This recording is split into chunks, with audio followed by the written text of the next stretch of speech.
इसमें प्रधान नींव है जो आजकल है नहीं, ब्रह्मचर्य। इसीलिए आज शाम के कसम खाई और कल तोड़ दी। ब्रह्मचर्य में होता है कि जो संकल्प किया उसके निर्वाह की उसमें ताकत होती है। ब्रह्मचर्य शारीरिक बल को नहीं कहते, आध्यात्मिक बल को कहते हैं। आध्यात्मिक बल से ही संकल्प दृढ़ होता है। आध्यात्मिक बल के लिए ब्रह्मचर्य अति आवश्यक है। महादेव जी कहते हैं ब्रह्मचर्य अर्थात वीर्य धारण करना महान उत्कृष्ट तप है। इससे बढ़कर कोई तपश्चर्या तीनों लोकों में प्रसिद्ध नहीं है। जो ऊर्ध्वरेता अखंड ब्रह्मचारी है वो पुरुष नहीं, वो साक्षात भगवत स्वरूप। तमोगुण रजोगुण का विकार, काम क्रोध लोभ मोह मत्सर अभिमान, इन शत्रुओं को पराजित करने के लिए आत्मानंद में स्वराज्य पर स्थित होने के लिए इंद्रियों का संयम ब्रह्मचर्य अत्यंत आवश्यक है। ब्रह्मचर्य का विमल प्रताप प्रकट होता है। वीरवान बलवान होता है, विद्वान होता है, तपस्वी होता है। ब्रह्मचर्य में अलौकिक अमानुषिक शक्ति जागृत हो जाती है। मैं कसम खा के सत्य वचन कह रहा हूं, मेरी बात मान लो। इंद्रियों का भोग तब तक नहीं रोक पाओगे जब तक इंद्रियों के भोग को आप मानोगे कि मैं भोग रहा हूं, मैं सुख ले रहा हूं। हम सुख भोग की लालसा से सुख सिंधु प्रभु से विमुख होकर इनकी बताई हुई वृत्ति के अनुसार हम चले जाते हैं, हमारी दुर्गति हो जाती है। ये दुष्ट इंद्रियां कभी तृप्त नहीं होने वाली। इनको तभी रोका जा सकता है जब मैं भोगता हूं। इस भाव पर आप विचार करें। ब्रह्मा को मच्छर बना दे, मच्छर को ब्रह्मा। ऐसे सामर्थ्यशाली प्रभु जिसके हृदय में जागृत हो गए, वो मम भक्ति तो भोनम पुनाथ। पहले अपनी स्थिति में आए, पहले स्थित प्रज्ञ बने, तब बात देखे तो किसी का उद्धार करने की बात ही नहीं रह गई। ये घी रबड़ी रसगुल्ला दूध और ये बादाम पिस्ता गृहस्थों के लिए बने, भगवत मार्ग के पथिकों के लिए नहीं। उनके लिए नाम रूपी बल और ब्रह्मचर्य का महान ताकत, एक अद्भुत बल, एक अद्भुत उत्साह, एक अद्भुत तेज बना रहता। बादाम में थोड़ी है, हलवा में थोड़ी है।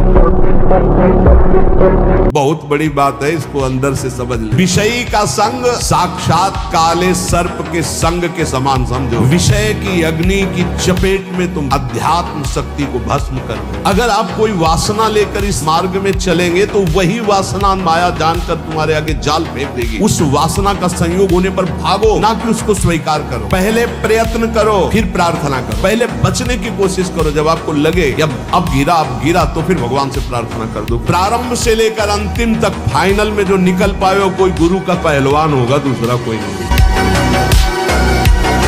ब्रह्मचर्य ऐसे थोड़ी रह जाता है कि ऐसे खाओ पियो ब्रह्मचारी रह जाओ। जितना आवश्यक है भोजन, उतने आवश्यक है व्यायाम। 4 बजे उठ करके शौच स्नान करके यदि 20 मिनट व्यायाम करोगे रोज, तो आप देखोगे वरदान की तरह काम करेगा। 1 साल में आप बदल जाओगे। 1 साल चेहरा बदल जाएगा, जीवन बदल जाएगा। नाम जप करो, आध्यात्मिक शक्ति बढ़ाओ। व्यायाम करो, शुद्ध भोजन करो, शारीरिक शक्ति बढ़ाओ। अभी आप बलवान बन जाओगे। हम कहते हैं आप ब्रह्मचर्य रह के देखो और नाम जप करो, बड़ी बड़ी विपत्तियों को रौंद के न निकल जाओ। तो हमसे बताओ, ब्रह्मचर्य वो पावर है जो आपकी सोच को पॉजिटिव करता है। लोग समझ नहीं पा रहे। और ब्रह्मचर्यहीनता जहाँ जैसे जैसे आती जाएगी, आपकी सोच निगेटिव होती चली जाएगी। निगेटिव सोच ही मृत्यु है और पॉजिटिव सोच ही जीवन है। अरे बिल्ली कुत्ते की तरह रो करके मर जाना ये मनुष्य जन्म नहीं। और जीना सीखो, संघर्ष से लड़ना सीखो, संघर्ष करो, सच्ची मानो ये मनुष्य जन्म है। हम अविनाशी हैं, परमात्मा के अंश। हर कष्ट को गले लगाना सीखो, हर संघर्ष को रौंदना सीखो। हम ये तुम्हें सिखा रहे कि अगर भगवान से जुड़ोगे तो तुम जीत जाओगे, और भगवान से नहीं जुड़ोगे कोई सहारा देने वाला। इसलिए उठो, जागो, तुम सच्चिदानंद स्वरूप हो। तुम भगवत भक्ति के द्वारा इस माया पर विजय प्राप्त करो।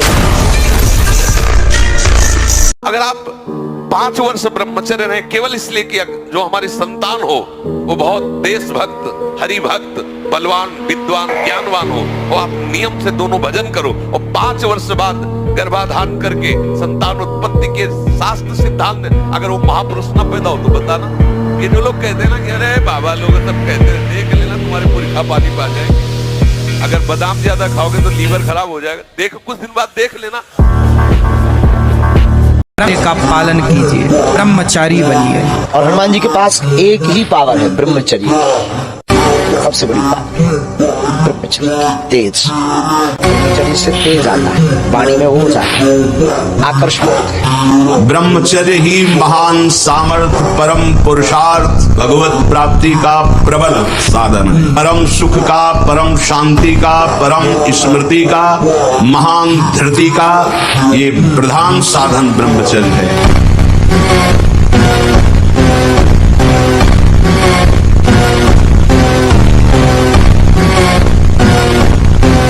बिना सत्संग के आप इस युक्ति को नहीं जान पाए। मन से हमारी इतनी घनी दोस्ती हो गई है कि मन ने जो चाहा वो मेरी चाह है। मन चाहता क्या है? 5 ज्ञानेंद्रियों के द्वारा भोगे जाने वाले समस्त विषय। मन को यदि सुधारना है तो इससे दोस्ती हटानी पड़ेगी। आप इंद्रियां नहीं, आप मन नहीं है, आप पूर्ण काम है, पर आपका ये मन आपको अधीन करके भोगों में सुख है ऐसा भ्रम करा। कोई गर्व न करे महीना 2 महीना ब्रह्मचर्य रह के कि मैं काम विजयी हो गया। भगवान शंकर की समाधि भंग कर सकता है, तुम तो जीव हो, वो शिव हैं, वो शिव हैं, उनकी समाधि भंग कर सकता है, तुम तो जीव हो। मुख प्रसन्न तन तेज विराजा, ये है ब्रह्मचर्यम चरंती भगवत आराधन संपन्न उपासक का। जैसे आग में पैर रखते हुए कोई चले तो कैसे चलेगा, ऐसे ही ब्रह्मचारी की पहचान है। इतनी स्फूर्ति उसके अंदर होती, जैसे आग में चलने वाला पूरा पैर नहीं रख पाएगा, अगला कदम रख देगा क्योंकि ताप लग रहा है, ऐसे उसकी स्फूर्ति होती पैरों में। तुम भगवान के अंश हो, तुम प्रकृति के भोग से कभी सुखी नहीं हो सकते। अधर्म युक्त विषय जहर से भी ज्यादा भयावह। जहर तो एक शरीर नष्ट करेगा, विषय करोड़ों जन्म तक उस संस्कार तुम्हें नष्ट करता रहेगा। जब तुम अंदर से विषयों का चिंतन करते हो तो तुम्हारा मन विषयमय हो जाता है, इसीलिए तुम्हें विषय में सुख लग रहा है, अन्यथा नहीं। उदाहरण दिया कि जैसे कुत्ता सूखी हड्डी को उठा के भागता है एकांत में, और जब उसे चबाने की कोशिश करता है उसी के गलपरों से उसमें रक्त दिखाई देता है, उसको आनंद का अनुभव होता है कि इससे बड़ा सुख मिल रहा। ठीक ऐसे आप अपनी जीवनी शक्ति का नाश करते हैं और आपने विषय चिंतन अंदर से किया है, इसके कारण आपको माया जनित भोगों में सुख मिल रहा, अन्यथा है ही नहीं। जब सच्चिदानंद भगवान श्री कृष्ण कह रहे हैं दुखालयम अशाश्वतम, तो तुम्हें कैसे सुख का अनुभव? तुम्हारी बुद्धि विपरीत हो गई। अगर कदम रख दिया है वैराग्य के मार्ग में तो चाहे धज्जियां उड़ जाए, आग लगा दी जाए पूरे शरीर में, मैं जलना पसंद करूंगा, परमार्थ भ्रष्ट होना नहीं। ये स्वीकार करो, हृदय से स्वीकार करो। तुम्हारी स्वीकृति में दम है। तुम अगर स्वीकृति अगर हृदय में बैठा लो कि स्वयं भगवान आवे और मुझे विषय सेवन की आज्ञा करें, तो मैं उनकी इस आज्ञा का पालन नहीं करूंगा, आप विजय को प्राप्त होंगे, आप कोई परास्त नहीं कर पाएगा। और पुष्टता जिसे बल कहते हैं वो तुम्हारे वीर्य में होती है। जिसको तुम खिलवाड़ समझते हो वो खिलवाड़ नहीं, तुम्हारी जीवनी शक्ति है। यदि संयम से ब्रह्मचर्य से रहो तो न उतनी घी में ताकत है, न दूध में ताकत है, न किसी भी पदार्थ में ताकत जो तुम्हारे ब्रह्मचर्य में ताकत है। ए मूर्ख, ये शरीर, इस शरीर संबंधी स्त्री पुत्र मित्र देह संपत्ति काल के एक प्रहार में सब मिट्टी में मिल जाएगी। एक क्षण विचार कर, यदि तू नाम जप नहीं करता, भगवद आश्रित नहीं है और खूब सांसारिक कार्यों को करके उन्नति को प्राप्त हो रहा है, लेकिन जब मरेगा तब तेरे साथ क्या जाएगा? सांसारिक पद जाएगा। अरे देवराज इंद्र के पद से सीधे अजगर योनि में भेजा जा रहा है। चक्रवर्ती सम्राट महादानी सीधे गिरगिट बनाया जा रहा है, तो तुम सुअर कुत्ता बनने के लिए कौन सी बड़ी बात? भगवान नाम जप नहीं, भगवत चरणारविंद का आश्रय नहीं, तो इस माया पर विजय प्राप्त नहीं कर सकते। ये लिख लो। थोड़ा 10-20 वर्ष ब्रह्मचर्य रहो, फिर आप देखो कैसा आनंद आता है। कोई भी सर्दी गर्मी बरसात मान अपमान दुख सुख छू नहीं पाता। हर कष्ट को सहने की सामर्थ्य ब्रह्मचारी के अंदर होती है। ब्रह्मचर्य का पालन करो। उपासक जो ब्रह्मचारी होता है उसका खिला हुआ चेहरा रहता है, जैसे कमल खिला हुआ, बिना किसी कारण के उसकी मुख मुद्रा में प्रसन्नता होती है। मुख प्रसन्न तन तेज विराजा, जैसे आग में पैर रखते हुए कोई चले तो कैसे चलेगा, ऐसे ही ब्रह्मचारी की पहचान है। इतनी स्फूर्ति उसके अंदर होती।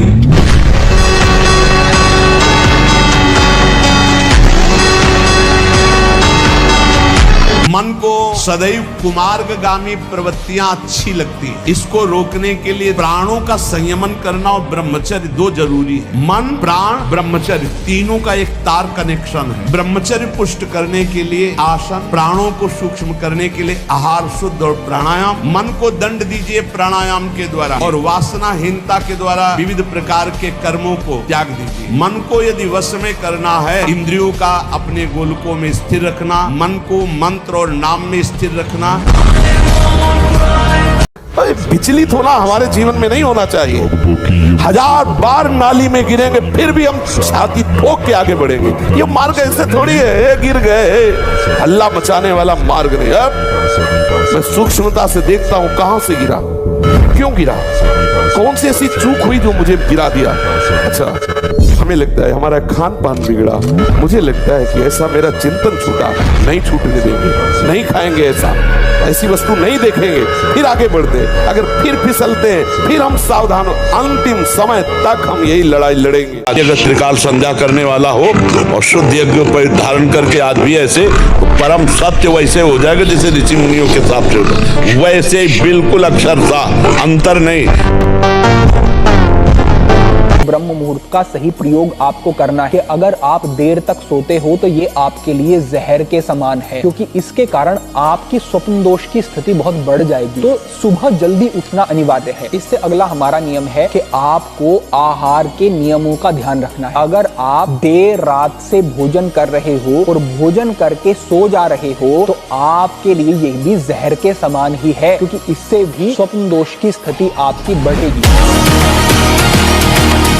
गजब की बात है, कोई शौच में बैठा हो और ऐसे दृष्टि पहुंच जाए तो ऐसे नहीं होता, और तुम एकांत में वही देख रहे हो मलमूत्र के द्वारा। और कौन सा देख रहे हो, देव मंदिर देख रहे हो क्या, क्या देख रहे हो तुम?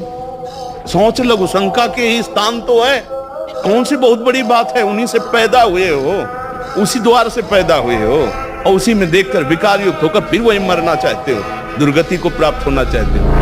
इसी बात से दुर्दशा हो गई। गंदे बच्चे, गंदा दृश्य, गंदा चिंतन, गंदी क्रियाएं नष्ट। ब्रह्मचर्य बहुत बड़ी हमारी निधि है। ब्रह्मचर्य संपूर्ण विद्याओं को प्रकाशित कर देता है। ब्रह्मचर्य समस्त वैभवों का स्वामी बना देता है। ब्रह्मचर्य समस्त दुर्भाग्य को मिटाकर सौभाग्य प्रदान करता है। ब्रह्मचर्य संपूर्ण उन्नति का बीज है।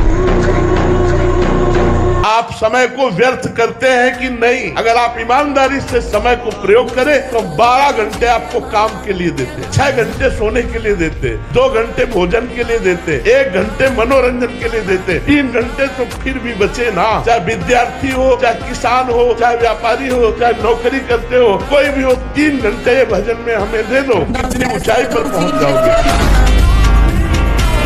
हनुमान जी को कोई परास्त क्यों नहीं कर पाता था? 2 कारण थे, चरित्र पवित्र, चरित्र पवित्र और भगवान का चिंतन। हाहाकार मचा दिया, ऐसे जैसे उल्टा नहीं लगाया जाता, ऐसे ऐसे पकड़ के राक्षसों को मसल देते।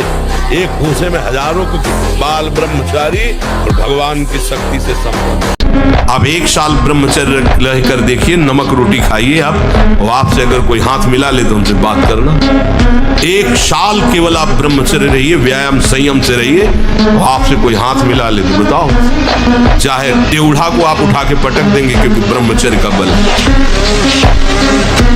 अपने आप जितेंद्रिय हो जाए। शरीर एक रथ है, बुद्धि इस रथ को चलाने वाला सारथी है, बैठने वाला जीवात्मा है, मन लगाम है, इंद्रियां घोड़े हैं। ये घोड़े विषय भोग का चारा चरने के लिए जाएंगे। अगर मन रूपी लगाम को बुद्धि रूपी सारथी ने ठीक से खींचा नहीं तो ये खंडक में गिरा दे। और जीव इतना भोला बन चुका है कि गड्ढे में गिरा है फिर भी वो आनंदित है, वो उसी को सुख समझ रहा है। जिसे तुम सुख समझते हो वो सुख की छाया है, समझ पड़ती नहीं है गिरधर की माया। चिकनी चमड़ी केवल देखकर फंस रहे हैं, कुछ नहीं। बुद्धि को परमात्म चिंतन से इतनी बलवान बनाओ कि अपनी इंद्रियों के द्वारों से घसीट कर उसे भगवान में स्थित करो। जहां लग रहा है कि यहाँ गिर सकते हैं वहां संयोग ही न बैठने दें, दूरी बना के रखे। पक्का समझो, कभी ऐसा संयोग बन रहा हो, भाग पड़ो कमजोर बन के, बलवान बन के, वहां बैठना नहीं। बैठ गए तो गए, देर नहीं लगती, ये बहुत बलवान है। और अगर कमजोर बन के भाग गए तो बच गए। इसमें भागना ही है, उससे लड़ नहीं सकता कोई। उसको थोड़ा रोकना होगा, थोड़ा सहना होगा। उसको रोकने सहने के लिए नाम जप और आसन जरूर, क्योंकि ब्रह्मचर्य एक तपस्या है बच्चा। ये कोई साधारण तो है नहीं तो सब कोई रह लेता। सात्विक भोजन, कब्ज न रहना, प्राणायाम, व्यायाम, और ये पक्का समझना कि मुझे किसी भी स्थिति में ब्रह्मचर्य भंग नहीं करना। अगर आप किसी भी दृश्य को प्रियता से देखते हैं, ऐसी जगह खड़े जहां से शरीरों का आकर्षण देख रहे हैं, अपने आप का नाश कर रहे हैं, समस्त भोगों में कोई सुख नहीं है, ये मान लो। केवल तुम मृत्यु का वर्ण कर रहे हो, अपने जीवन को नष्ट कर रहे हो। कोई दुर्गंध युक्त स्थान हो, हम नाक बंद करके चले। कोई मल बमन आदि पड़ा हो तो उस पर दृष्टि नहीं डालेंगे। ऐसे भगवत मार्ग में चलने वाले पथिक की दृष्टि बड़े से बड़े आकर्षणकारी भोगों के प्रति होती है, ध्यान रखना।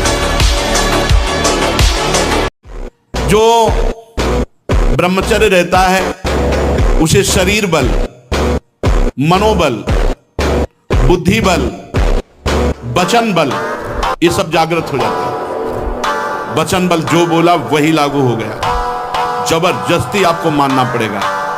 और मनोबल जो संकल्प किया अंदर वही बाहर क्रिया प्रारंभ हो गई, वही दिखाई देने लगा। देह बल, रात दिन मेहनत करो फिर भी थकान नहीं। बहुत ध्यान से सुनिए, ये तुम्हारे पुण्यों से नहीं मिला है, ये केवल हरिजू की कृपा से मिला है। और चूक गए तो पता नहीं किस जन्म में इसकी पूर्ति होगी। इसलिए सावधान। तुम्हारी बुद्धि, तुम्हारा मन सबसे बड़े शत्रु हैं, और यही सबसे बड़े मित्र हो जाते हैं जब हम इन पर शासन करके सतमार्ग पर चलाते हैं।